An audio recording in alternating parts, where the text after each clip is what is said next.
안녕하세요. 하루 필수 말씀 충전 하필 큐티 조종환입니다. 오늘 함께 나눌 하나님 말씀은 마태복음 24장 1절에서 14절까지 말씀입니다. 예수께서 성전에서 나와서 걸어가시는데 제자들이 다가와서 성전 건물을 그에게 가리켜 보였습니다. 예수님께서 그들에게 말씀하십니다. 너희는 이 모든 것을 보고 있지 않느냐? 내가 진정으로 너희에게 말한다. 여기에 돌 하나도 돌 위에 남지 않고 다 무너질 것이다. 이렇게 예수님께서 말씀하십니다. 우리가 어제 본문과 관련해서 이 성전이 하나님의 집이 아니라 그들의 집이 되어버렸다는 점을 지적하면서 그들이 하나님의 것을 찬탈했기 때문에 황폐하게 될 것이다 라고 이렇게 예수님께서 말씀하신 것을 나눴어요.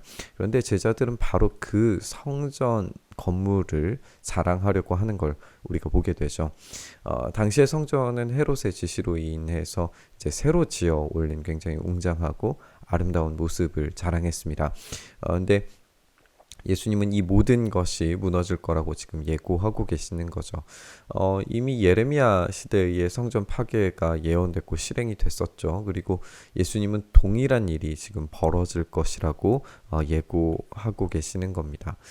그 파괴됨의 극심한 강도가 돌 위에 돌 하나도 남지 않고 다 무너질 것이다 라고 예수님께서 말씀하고 계세요. 그러자 예수님께서 올리브산에 앉아 계실 때에 제자들이 따로 그에게 다가와서 묻습니다. 이런 일들이 언제 일어나겠습니까? 선생님께서 다시 오시는 때와 세상 끝날에는 어떤 징조가 있겠습니까? 이제 제자들이 두 가지를 질문하죠. 언제 일어나겠습니까? 어떤 징조가 있겠습니까? 두 가지를 질문하고 있어요. 예수님은 먼저 이제 어떤 징조가 일어날 것인가에 대해서 이야기하실 겁니다. 재앙들이 일어나면 사람들은 세상의 끝이 왔다라고 생각을 할 수 있어요. 그러나 제자들은 세상의 끝이 아직 아니라는 사실을 알고 속지 말아야 됩니다. 그래서 예수님께서는 그들에게 말씀하시기를 누구에게도 속지 않도록 조심해라 라고 그렇게 경고하시면서 이제 속지 말아야 되는 것들에 대해 이야기하십니다. 먼저는 많은 사람이 내 이름으로 와서 말하기를 내가 그리스도다라고 하면서 많은 사람들을 속일 것이다라고 이렇게 말씀하십니다. 제자들은 이제 거짓 메시아죠. 이 그리스도가 메시아이니까 이 거짓 메시아들의 주장에 속아 넘어가서는 안 됩니다. 그들은 그리스도라고 자기를 소개할 거예요. 비슷한 종류의 메시아들은 무수히 많이 일어났었습니다. 그리고 앞으로도 이 그리스도들은 일어날 겁니다. 그러나 그들에게 속으면 안 됩니다. 자기를 그리스도라고 이야기할 수 있는 분은 오로지 예수님밖에 없습니다. 그분께서 어떤 방식으로 등장하실 것인가, 다시 오실 것인가에 대한 이야기는 우리가 다른 본문들을 참고해서 봤을 때 그분의 영광 가운데서 온 세계 온 민족들이 다 보는 가운데에서 오실 거라는 걸 우리는 알고 있어요. 그러니까 어떤 제한적인 사람들만이 알고 있는 어떤 영적인 진리를 자신들만이 소유하고 있다는 방식으로 오는 그리스도들은 모두 다 이 거짓 선지자들이라는 걸 우리는 알아야 됩니다. 또 너희는 여기저기에서 전쟁이 일어난 소식과 전쟁이 일어나리라는 소문을 들을 것이다. 그러나 너희는 당황하지 않도록 주의해라. 이런 일들이 반드시 일어나야 된다. 그러나 아직 끝은 아니다. 전쟁이 일어나면 수많은 사람들이 죽어나가죠. 그러니까 이런 당시의 사람들도 전쟁과 기근과 지진에 대한 소식을 경험했을 때에 지금이 끝인가 라고 생각을 했을 수 있을 겁니다. 지금 우리 시대의 대재앙과 또 팬데믹 끊이지 않는 전쟁에 대한 소식도 마찬가지죠. 이런 것들을 보면 정말 예수님께서 곧 오실 것인가 이 종말을 생각하게 마련입니다. 그런 정말 끔찍한 경험이기도 하죠. 그런데 예수님이 다시 오심을 확정적으로 보여주는 증거가 아니라 끝이 가까이 왔음을 알게 해주는 그런 증거들이라는 걸 우리가 알 수 있어요. 예수님께서 아직 끝은 아니다라고 그렇게 말씀하십니다.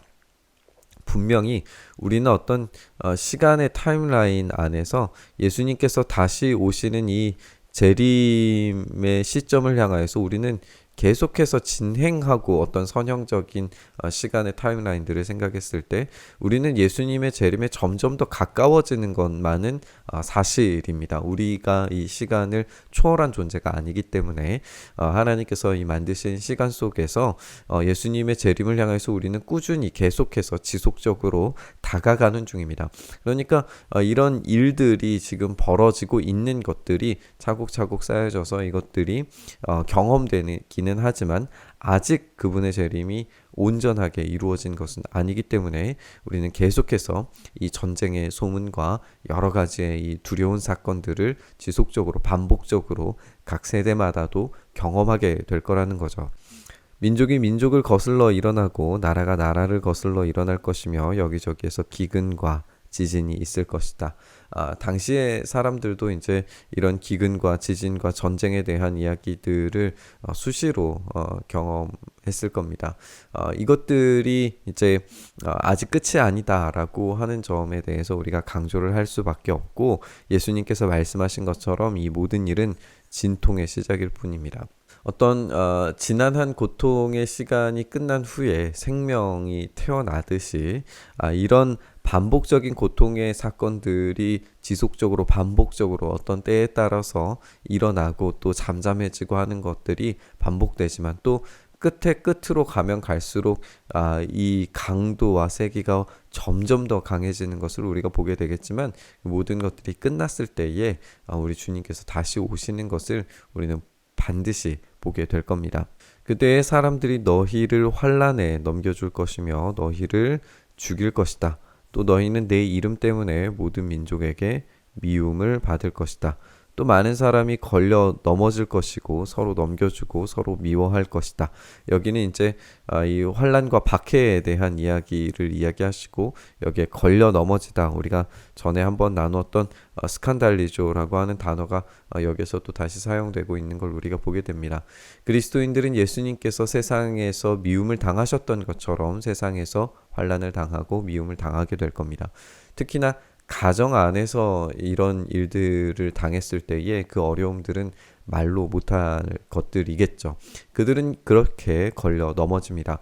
걸려 넘어진다라고 하는 말이 우리가 전에도 함께 나눴었지만 이 배교를 뜻하는 말로 이제 떠남을 말하는 것일 수 있어요. 이들은 돌짝밭에 떨어진 씨앗처럼 고통과 핍박으로 인해서 잠시는 견딜 수 있을지 몰라도 그 뿌리가 없음으로 인해서 결국 죽게 될 겁니다. 이 환난과 미움을 당하는 즉시 참된 믿음을 소유하는 사람은 누구인가를 발견할 수 있게 됩니다. 가라지와 알곡은 키질 앞에서 꼼짝없이 구분되기 마련이죠. 또 거짓 예언자들이 많이 일어나서 많은 사람을 홀릴 것이다. 우리가 그리스도다라고 등장했던 사람들과 마찬가지로 거짓 예언자들도 이제 일어나게 될 겁니다. 이들의 어떤 메시지가 어떤 것인가를 살펴보면 이제 두 가지 정도로 이야기해 볼 수 있겠죠. 지금 당장 끝이다 라고 이야기하는 사람이 있을 것이고 절대 지금은 끝나지 않는다라고 이야기하는 사람일 겁니다. 당장 끝난다라고 이야기하는 사람들은 공포심을 조장해서 사람들을 두렵게 해서 가스라이팅하는 방식의 일들을 하게 될 것이고 지금 절대로 끝나지 않는다라고 이야기하는 사람들은 번영을 이야기할 겁니다. 그러나 이 두 가지 모두 다 잘못됐죠. 당장 끝난다라고 이야기하는 사람들은 예수님의 말씀에 의해서 아직 끝이 아니라는 것을 생각해야 하고 지금은 절대 끝나지 않는다. 오히려 이제 번영하게 될 거다라고 이야기하는 이 사람들의 입장에서는 예수님께서 말씀하시기를 십자가를 지고 나를 따라오라라고 이야기하셨고 좁은 길을 가라라고 이야기하셨을 때에 이들의 메시지는 금방 반박이 될 수 있습니다. 그리고 계속해서 불법이 성하여 많은 사람의 사랑이 식을 것이다 라고 예수님께서 말씀하십니다. 이 불법과 사랑이 식어지는 것이 어떤 관계가 있을까 생각을 해보면 예수님께서 가장 큰 계명이 무엇이냐라고 설명하셨을 때 하나님 사랑과 이웃 사랑으로 정리하셨죠. 그렇다면 이 불법이 많아지는 것과 사랑이 식어지는 것은 이 율법이 추구하는 참된 방향성에서 완전히 멀어져 있다라고 하는 것을 보여주는 말이기도 합니다. 예수님께서 주여 주여 하는 자마다 다 내게로 올 것이 아니다라고 하셨을 때에 이 불법을 행하는 자들아 내게서 떠나라라고 말씀하셨던 적이 있었죠. 이 불법이라고 하는 것이 법이 없는 상태라고 하는 것을 생각해 본다면 그들은 사랑의 원리에 따라서 율법을 행하는 것이 아니라 이 율법이 없는 참된 원리를 잊어버린 채 살아가고 있는 거라는 걸 알 수가 있습니다. 그들은 율법을 위한 율법을 지키고 있을 따름입니다. 결국에 그 율법을 위한 율법이 사랑을 가르치지 않고 또 사랑을 수행하지 않고 오로지 잘못된 길에 인도하는 자들이라는 것을 우리가 어제 본문을 통해서 말씀하신 것을 기억해 볼 수 있습니다. 예수님께서 가르치신 이 급진적인 사랑의 원리와 완전히 동떨어져 있는 그런 가르침이죠. 그러나 끝까지 견디는 사람은 구원을 얻을 것이다. 이 하늘나라의 복음이 온 세상에 전파되어서 모든 민족에게 증언될 것이다. 그때야 끝이 올 것이다. 여기에서 우리가 주의 깊게 한 가지 생각해 봐야 할 것은 온 세상과 모든 민족에 증언되는 것이 어떤 필요 충분 조건이어서 온 세상에 전파되고 모든 민족에게 증언되면 반드시 끝이 온다라고 연결할 수가 없다는 점을 우리가 기억해 봐야 됩니다. 이것은 필요 충분 조건이 아닙니다. 이렇게 되었을 때의 끝날이 오게 되는 게 아니라는 거죠. 이것을 오해해서 온 세상에 전파하고 모든 민족에게 복음을 전하면 주님이 오실 것이기 때문에 우리가 스스로 종말을 만들어낼 수 있을 것처럼 생각했던 사람들이 있었어요. 우리는 결코 이 종말을 만들어낼 수 없습니다. 우리가 내일 본문에서도 다시 한번 살펴볼 수 있겠지만 우리가 그때와 시를 결코 알 수가 없습니다.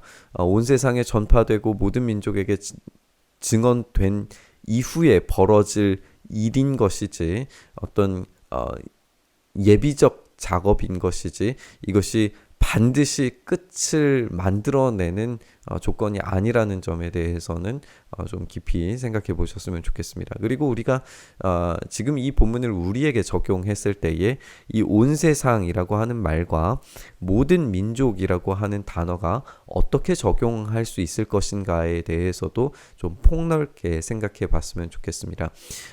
그때 당시에서는 온 세상이라고 하는 개념이 이 땅끝이라고 하는 개념이 스페인까지였고 이 모든 민족이라고 하는 개념도 지금 우리가 생각하는 민족에 대한 개념과는 상당한 차이가 있습니다.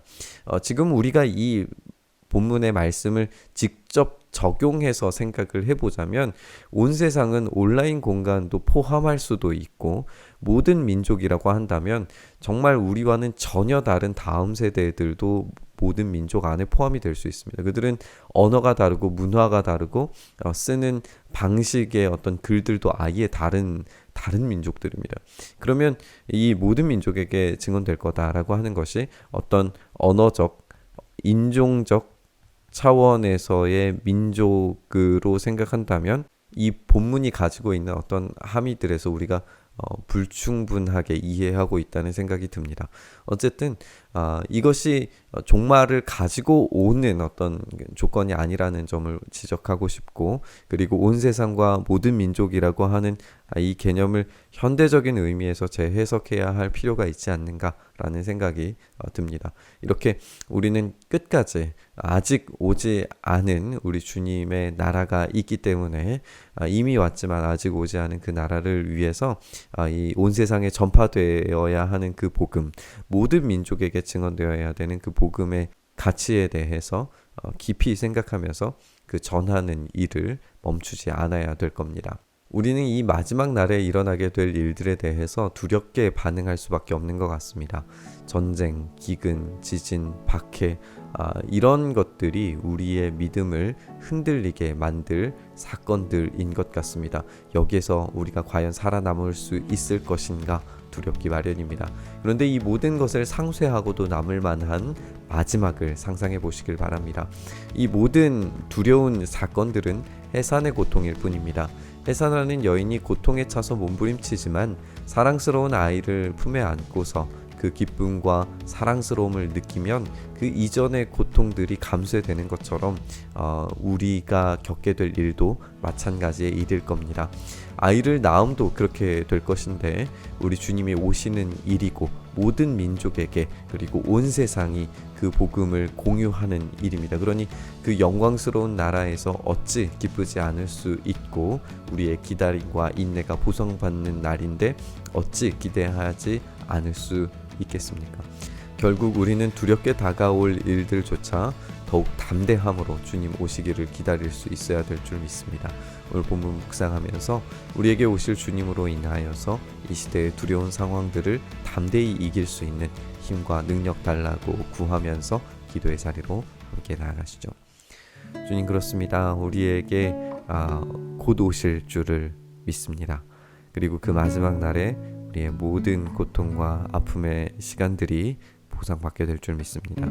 우리가 주님의 오실 그 나라를, 그 날을 간절히 바라고 소망하면서 이 시기에 일어나고 있는 수많은 어려움과 두려울 만한 사건들 가운데에서도 흔들리지 않는 믿음 가지고 끝까지 주님 나라 위하여 이 복음 전파를 위하여 헌신할 수 있도록 우리의 삶과 마음과 생각과 뜻을 붙들어 주시옵소서. 그렇게 일하시길 간절히 소망하며 우리 주님 예수님 이름으로 기도드리옵나이다. 아멘.